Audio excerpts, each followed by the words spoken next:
You drunk?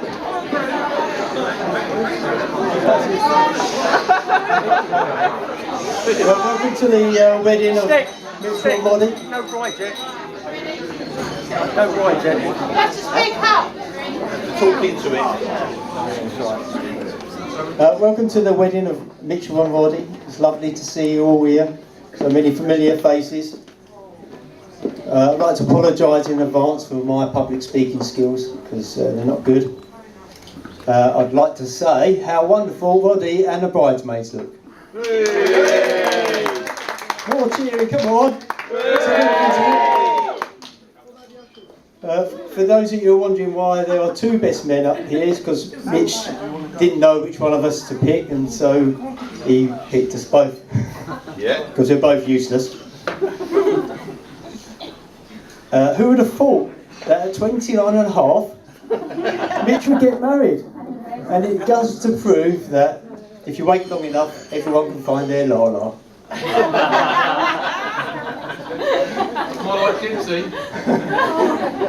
Did anyone know that Mitch likes cars?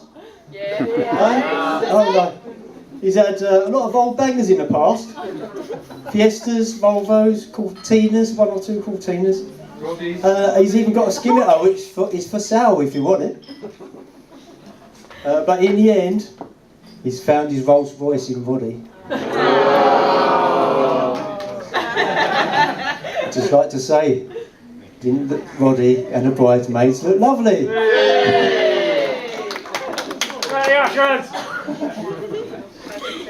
I first met Mitchell when I was at secondary school, Crownwoods, when he was a fifth year and I was a first year, and he nicked my polos. A couple of years later we met again at the Prince of Wales pub in Mottingham, and he was the loudest bloke in the room, wearing the loudest dinner jacket thing could ever imagine seeing.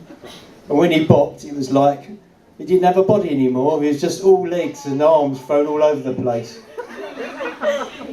And if you ask him, I'm sure he'd demonstrate, if he still can, of course.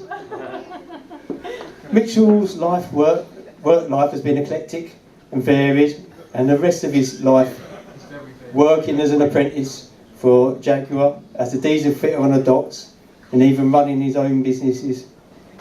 Now we would probably like to retire, but I don't think Roddy would let that happen. Mitchell has lived in many places, from Greenwich, Blackheath, Lee and Mottingham, where he shared a couple of properties with some of the lads that are here today. I'm sure if you ask them, they'll tell you all about the juicy gossip, all fueled by a beer or two. And now I'm going to hand over to Mark.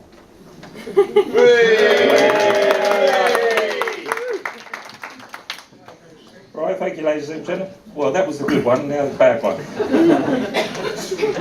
Does it get worse then? You never know. Right, good afternoon, ladies and gentlemen. Some of you may know me, some of you may not. My name's Mark. I've been good friends with Mitch for many years. Hang on. Slow down. It's not a race. I first met Mitch when I was about 17, 18. I think Mitch was about 24, 25. He's clearly a lot older than I am. It was that long ago, I actually had hair. We had lots of hair. You was the only one with hair. Exactly. No comments, please. Right, so where do I start with Mitch? Well, for starters, he's handsome, witty, intelligent, charming. Sorry, Mitch, I can't read your writing on this. No, joking aside, it's normally the time for the funny story of what Mitch has done over the years, but on hand and heart, he's been a stand-up guy and a very good friend. He's one of those guys that do anything for anyone, friends, family, and neighbours alike. One story I can relate to about this, I don't know if you can remember, many years ago, he used to drive HGVs. He asked me to come along one night on a trip all round. We went down to Portsmouth area, I don't know if you remember that. Yeah. We came across an accident in a very thick fog, and Mitch is the guy, gets out, blocks all the traffic off, and takes charge of the whole scene. That is the actual Mitch I know. Actually ended up bandaging the guy up and waiting for the emergency service to turn up. We showed him many interests over the years for the rock and roll pubs and the love of classic cars. We've had many a good laugh in the years, weekends away, holidays, and even lived together for a while. Exactly what Mike just said. He's always been there for the good and the bad. He's very...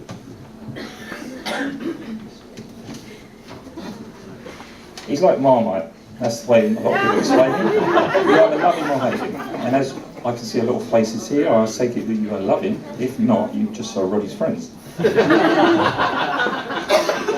So to Mitch and Roddy, you both said your vows today in the church, which was actually beautiful, which I thought was quite appropriate. As Mitch, you couldn't do any better, and Roddy, you really couldn't do any worse. I'd like to thank everyone for coming, share this special occasion with the bride and groom, and everyone seems to be having such a wonderful time, and of course we've still got Mitchell's dancing to look forward to, which Mike actually mentioned. Right, before I sign off, I'd just like to wish Roddy and Mitch a very happiness for the future, and finally for all those families who couldn't be there, your mum, your nan, they'd be looking down at you, very proud of you today, Mitch. I realise it's your mum's birthday, and this would be the best present for her. So that's all from me, so I'd like to invite everyone to raise your glasses and toast a bride and groom, Mr. and Mrs. Jackson.